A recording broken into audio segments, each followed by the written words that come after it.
Hi everyone, welcome back to Unorthodox Cricket. Now, sorry for the long pause in between videos. Just a few things going on in life, and the channel's just basically had to take a bit of a back seat. But today we're back. Obviously, the first test between Australia and New Zealand has finished. Obviously, pretty disappointing as a New Zealand fan. But that Australian team's bloody good. So today, I think we'll take just a quick look at that game and just see if there's any chance of New Zealand improving moving forward. So obviously, the toss was a huge factor in this game, I think. Australia winning the toss and electing to bat. Now that was huge in the course of the game. Firstly, because I think the best batting conditions were on days 1 and 2. But also the fact that New Zealand had to field 140 odd overs in 40-degree heat. I can't imagine playing in that sort of temperature, let alone just walking around in that temperature, but fielding for that period of time, it must be absolutely draining. And then to go with that, the Lockie Ferguson injury early on, and it really wasn't looking promising for the Black Caps early doors. And then Marnus Labuschagne, in the form of his life, you wouldn't think that he's only been on the scene for a year or so. Great 143 in that first innings. I did think New Zealand sort of made a tactical error early on. They did go to a short ball approach to Labuschagne reasonably early on, and it seemed to be working, and then they sort of went away from that. I'm not sure as to why. Labuschagne appeared to sort of be in sort of no man's land. He was backing away a little bit, and then the short ball came and he'd play it, and then he wanted to ramp it even though there were fields back. So I thought that was one blunder Williamson and the Black Caps made early doors to Labuschagne. But Australia batted so well in that first innings.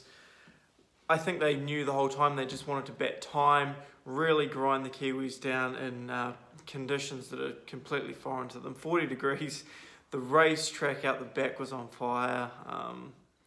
Yeah, it doesn't sound like a fun time to me. So 4-16 on the board for the Aussies. It was always going to be difficult, but I had faith in the Black Caps. I thought Williamson and Taylor might have a good wee look on that pitch. And Taylor was looking pretty good.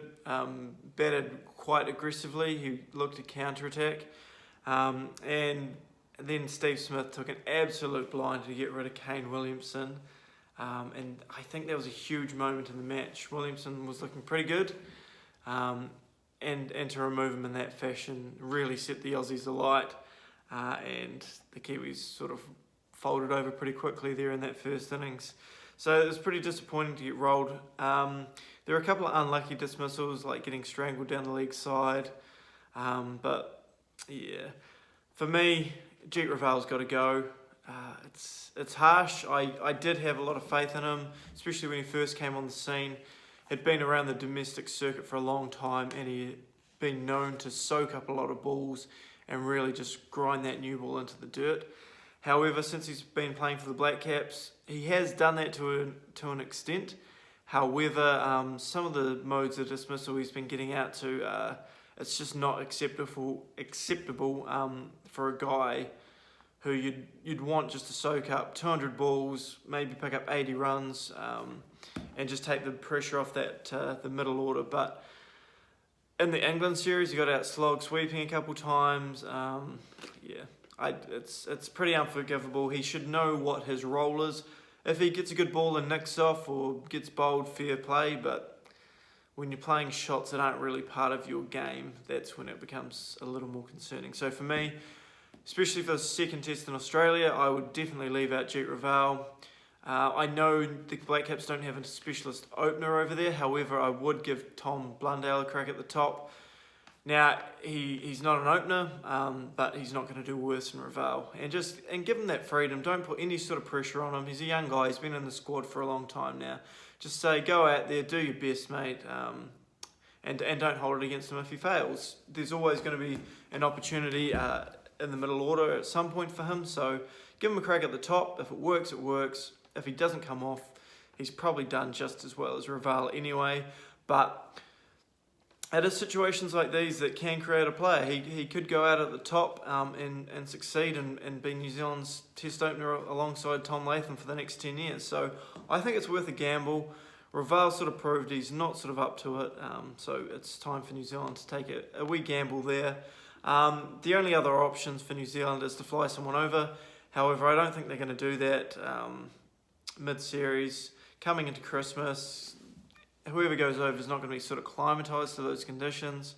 But if you were going to take someone, I'd personally take Greg Hay. He's a guy who's been on the first-class scene for 10 or so years. He's early 30s. But he knows his game inside and out. He's a grinder, he's a fighter. I think he'd do a pretty decent job, and at worst he'd be a placeholder for a couple of years until New Zealand do find a replacement. But for now, I would go with Blundell and just see how he gets on. Now, a couple of other things in the match. Nathan Lyon to Ross Taylor was an interesting one. Taylor early doors, I think he knew it was going to be difficult, so he went on the counter-attack to Lyon. Played him really well, and Lyon was expensive for his first few overs. And then coming back on the following day, when Taylor was in the 80s, he seemed a little bit more timid. Lyon was getting the ball in good areas, and eventually he nicked off to one that he probably would have driven for 4 the previous day. So that's an interesting battle, and I think it will be throughout the series.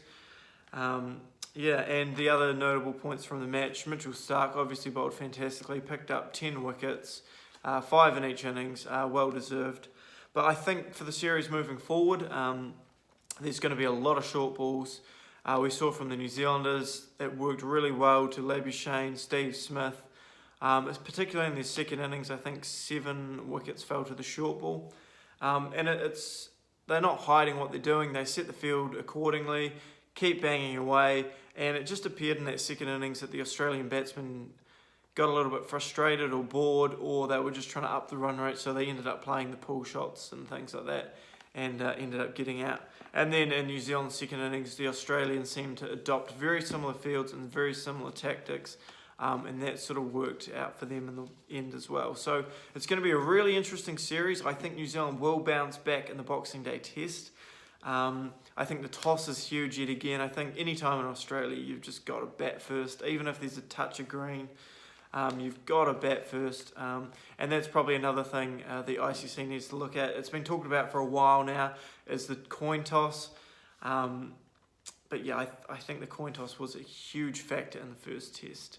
If New Zealand had batted first, it would have been interesting how it would have panned out, but however, that's done. But yeah, I'm excited for the rest of the series as much as I was disappointed in New Zealand in that first test. There were a couple of highlights. Ross Taylor in that first innings, de Grandhomme and Watling in the second, fighting it out.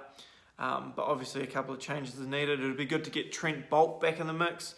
So obviously Ferguson will drop out there. And I think it's time for Mitchell Santner to go. I know he scored runs against England, but his primary role in the side is to take wickets. And he hasn't been doing that. He's never really done it on the first class scene, and then to take that to test level, it's really not happening for him. It's at the point where I'd rather just not play a spinner than play Santner. But Todd Astle is over in Australia. I think he's a better option than Santner. Whether or not he'll play is another story. I don't think he's in favour with Williamson. However, Coach Gary Stead, I think, would love to get Todd Astle in the mix there. But even Jack Raval was more threatening than Santner with the ball. So, yeah, I don't know. Do you play a spinner for the sake of playing a spinner? If he's not going to get wickets, play an extra seamer. I don't know. But Santner, I don't think, is a long-term test option for New Zealand. He's had plenty of chances on turning tracks, and he just hasn't done the job. So yeah, that's it for this video, guys.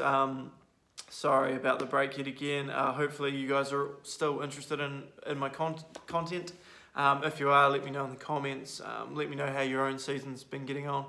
But yeah, that's all for today, guys. Really look forward to the Boxing Day test match. It's going to be absolutely huge. But yeah, I'll see you again after that one. And yeah, all have a Merry Christmas.